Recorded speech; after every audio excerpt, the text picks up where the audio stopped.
ಜಗದ ಗುರು ಪರಂಪರೆಯನ್ನು ಪ್ರಾತಸ್ಮರಣೀಯರಾಗಿರುವ ಪರಮ ಪೂಜ್ಯ ಡಾಕ್ಟರ್ ಶ್ರೀ ಶ್ರೀ ಶಿವಕುಮಾರ ಮಹಾಶಿವಯೋಗಿಗಳವರ ಶಿವಚೈತನ್ಯ ಮಂದಿರದಲ್ಲಿದ್ದು ಪೂಜ್ಯ ಗುರುದೇವರ ಪಾದಗಳಿಗೆ ಸಾಷ್ಟಾಂಗ ಪ್ರಣಾಮಗಳನ್ನು ಸಲ್ಲಿಸಿ ಇವತ್ತಿನ ಕಾರ್ಯಕ್ರಮದ ವೇದಿಕೆ ಮೇಲೆ ಆಸೀನರಾಗಿರ್ತಕ್ಕಂಥ KS ನಿಂಗರಾಜರವರೇ, ಈ ಶಾಲೆಯ ಮುಖ್ಯ ಶಿಕ್ಷಕಿಯಾಗಿರುವಂತಹ ರೂಪಶ್ರೀಯವರೇ, ಶಿಕ್ಷಕಿಯಾಗಿರ್ತಕ್ಕಂಥ ರೂಪಾರವರೇ, ಹಾಗೂ ಎಲ್ಲ ಬೋಧಕೇತರ ಸಿಬ್ಬಂದಿ ವರ್ಗದವರೇ, ಪ್ರತಿಭಾ ಪುರಸ್ಕಾರವನ್ನು ಸ್ವೀಕರಿಸಿದಂಥ ಪ್ರತಿಭಾ ವಿದ್ಯಾರ್ಥಿಗಳೇ, ಅವರ ಜೊತೆಯಲ್ಲಿ ಬಂದಿರತಕ್ಕಂಥ ಎಲ್ಲ ಪೋಷಕ ವರ್ಗದವರೇ, ಪ್ರೀತಿಯ ವಿದ್ಯಾರ್ಥಿಗಳೇ, ಇವತ್ತು 2 ಕಾರ್ಯಕ್ರಮದಲ್ಲಿ ನಾವೆಲ್ಲರೂ ಆಸೀನರಾಗಿದ್ದೇವೆ.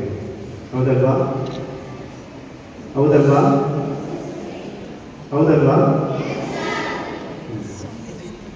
Swearing in ceremony of student counseling members and academic toppers felicitation function. ಇವೆರಡು ಕಾರ್ಯಕ್ರಮದಲ್ಲಿ ನಾವೆಲ್ಲ ಆಸೀನರಾಗಿರ್ತಕ್ಕಂಥವ್ರು. ಬಹುಶಃ ಲಿಂಗರಾಜ್ ಅವರು ಮಾತನಾಡಬೇಕಾದ್ರೆ ಯಾರಿಗೆಲ್ಲ ಉತ್ತಮವಾಗಿರ್ತಕ್ಕಂಥ ಜೀವನದಲ್ಲಿ ಸಾಧನೆಯನ್ನು ಸಾಧಿಸಬೇಕು ಅಂತಕ್ಕಂಥ ಕನಸಿಗೆ ಕೈ ಎತ್ತಿ ಇದ್ದಾಗ ಫಸ್ಟ್ ಕೈ ಎತ್ತಿದವರು ಯಾರು ಅಂದರೆ ಈ ಮುಂದೆ ಸಾಗುತ್ತಿರ್ತಕ್ಕಂಥ ವಿದ್ಯಾರ್ಥಿಗಳು. ಸ್ವಲ್ಪ ಸಮಯ ಆದಮೇಲೆ ಮಧ್ಯದವರು ಕೈ ಎತ್ತಿದ್ರು. ಆಮೇಲೆ ಮನೆ ಹಿಂದೆ ಕೂತಿದ್ದಾರಲ್ಲ ಅವರು ಇವರೆಲ್ಲ ಕೈ ಎತ್ತಿದ್ರು ಅಂತ ಅವರು ಕೈ ಎತ್ತಿದ್ರು. ಪಕ್ಕದಲ್ಲಿ ಇಷ್ಟೊತ್ತಿಗೆ ಟೀಚರ್ ಇರಲಿಲ್ಲ ಅಂದರೆ ನೀವು ಯಾರು ಇಷ್ಟು ಸೈಲೆಂಟಾಗಿ ಕೂತ್ಕೊಂತಿರ್ಲಿಲ್ಲ ಅಂತ ನಾನು ಗೊತ್ತಿದೆ. ಯಾಕಂದರೆ ಈಗ ಸಾಕಷ್ಟು ಸಮಯ ಆಗಿದೆ. ಯಾಕಂದರೆ ಬೆಳಗ್ಗೆಯಿಂದ ನಿಮಗೆ 10 ಗಂಟೆಯಿಂದ ಕೂರಿಸಿದ್ದಾರೆ ಅಂತ ಅನಿಸುತ್ತೆ. ನಮ್ಮ ಅಕಾಡೆಮಿಕ್ ಇಯರಲ್ಲಿ, ನಮ್ಮ ಎಜುಕೇಷನ್ ಸಿಸ್ಟಮಲ್ಲಿ ಒಬ್ಬ ವಿದ್ಯಾರ್ಥಿಯ ತಾಳ್ಮೆ ಎಷ್ಟು ಅಂದರೆ ಕೇವಲ 20 ನಿಮಿಷ ಅಷ್ಟೇ. ಇನ್ನು ಉಳಿದ 25 ನಿಮಿಷ ಏನೇನು ಪಾಠ ಮಾಡಿದಾರಲ್ಲ ಅದೆಲ್ಲ ರೀಕಾಲ್ ಮಾಡುವಂಥದ್ದು, ಹೋಮ್ವರ್ಕ್ ಕೊಡುವಂಥದ್ದು. 20 ನಿಮಿಷ ಬಿಟ್ಟು ಹೆಚ್ಚಿಗೆ ನಿಮ್ಗೆ ಏನು ಮಾಡಿದ್ದಾರೆ, ಇಲ್ಲಿ ಕೂರಿಸ್ಕೊಂಡಿದ್ದಾರೆ. ಈಗ ನಿಮ್ಮ ತಾಳ್ಮೆನೂ ಕಳ್ಕೊಂಡ್ಬಿಟ್ಟಿದ್ದೀರಾ.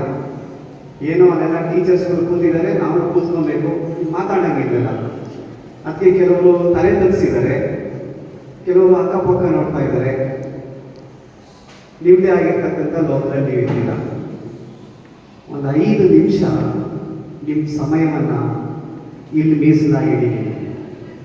ಯಾಕಂದರೆ ಇಂಥ ವೇದಿಕೆಗಳು ನಮಗೆ ಸಾಕಷ್ಟು ಸ್ಫೂರ್ತಿಯನ್ನು ತುಂಬುವಂಥ ವೇದಿಕೆಗಳಿವೆಲ್ಲ. ನಾವು 4 ಗೋಡೆಯಲ್ಲಿ ಶೈಕ್ಷಣಿಕವಾಗಿ ಪಠ್ಯದ ವಿಷಯಗಳ ಬಗ್ಗೆ ಎಷ್ಟು ಆಸಕ್ತಿ ವಹಿಸ್ತೀವೋ, ಪಠ್ಯೇತರವಾಗಿರ್ತಕ್ಕಂಥ ಇಂತಹ ವೇದಿಕೆಗಳು ನಮಗೆ ಅಷ್ಟೇ ಅವಶ್ಯಕವಾಗಿ ಬೇಕಾಗಿರುವಂಥದ್ದು.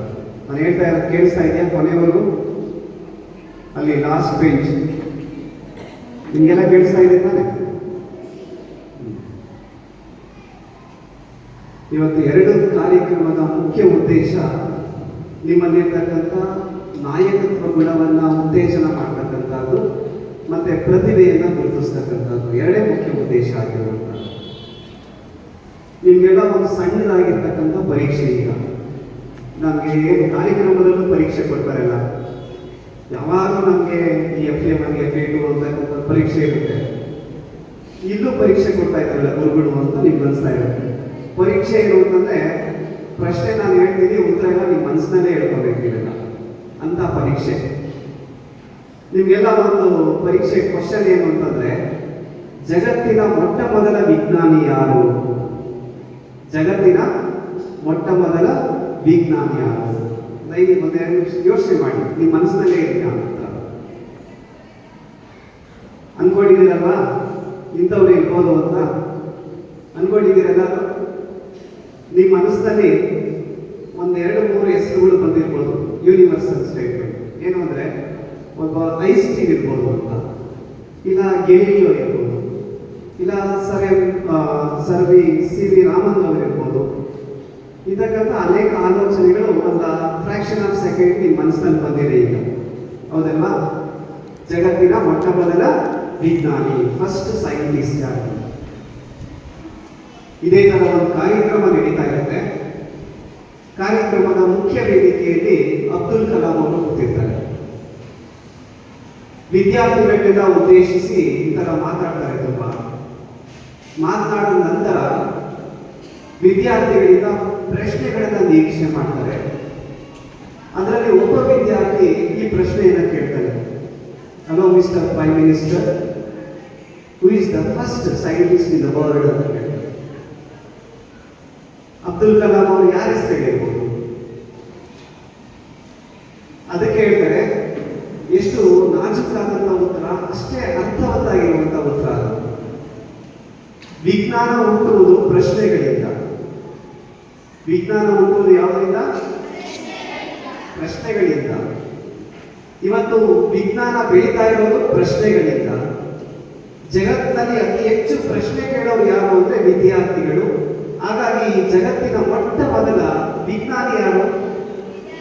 ವಿದ್ಯಾರ್ಥಿಗಳೇ. ಹಾಗೆಲ್ಲ ನೀವೆಲ್ಲ ಸೈಂಟಿಸ್ಟ್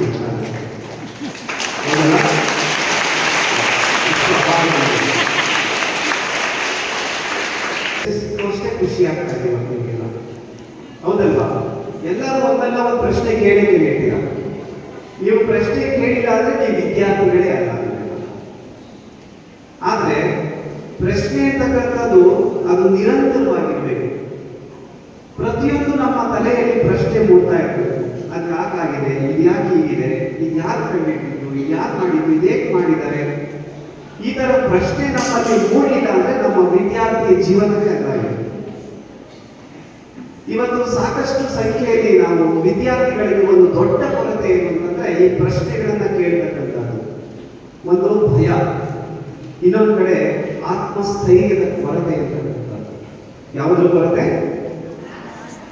ಸೆಲ್ಫ್ ಕಾನ್ಫಿಡೆನ್ಸ್. ಯಾವುದು? ನಮ್ಗೆ ಆತ್ಮಸ್ಥೈರ್ಯ. ನಿಂತ್ಕೊಂಡು ಪ್ರಶ್ನೆ ಮಾಡಿದ್ರೆ ಯಾರ